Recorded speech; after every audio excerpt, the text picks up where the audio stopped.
Tyler Orton joins us now from Business in Vancouver. Good morning, Tyler. Good morning.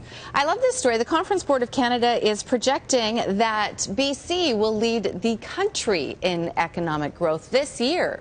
And next year as well. So it's a lot of good news for British Columbia. And what we're looking at here is that there are only 4 provinces across the entire country with projected real GDP growth above 2%. That's Ontario, British Columbia, Manitoba, and Prince Edward Island.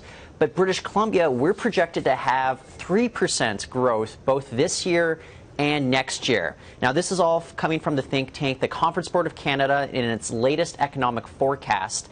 And the way that they've broken down is, yes, the mining sector in British Columbia, it is struggling, and it's maybe not set to improve in the near term. But of course, the booming housing market is pushing a lot of this economic growth that we're experiencing right now. The only other thing to keep in mind, though, is that the OECD also released an economic forecast for Canada, and it's actually cautioning the federal government that it needs to introduce more regulations to rein in a lot of the housing markets in Toronto and Vancouver.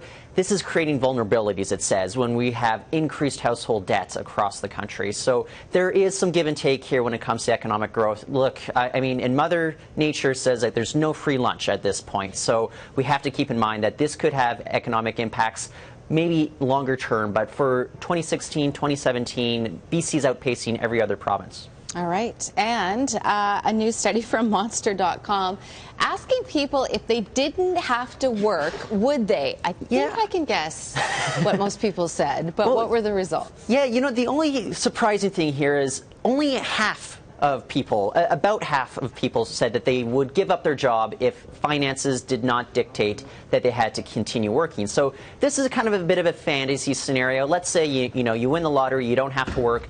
49% say that they would stop working, but the results actually show that 47% would actually continue to work if they didn't have to. So there are a lot of real go-getters out there, I should have to say. But 33% of the people here, they said that they would change fields, and another 13%, this is getting into, I think a lot of people just want to keep busy. 13% said that they would keep their full-time job if they did not have to work. And so the way that breaks down as well is that some people would take on freelance work and other people would just take on part-time work instead.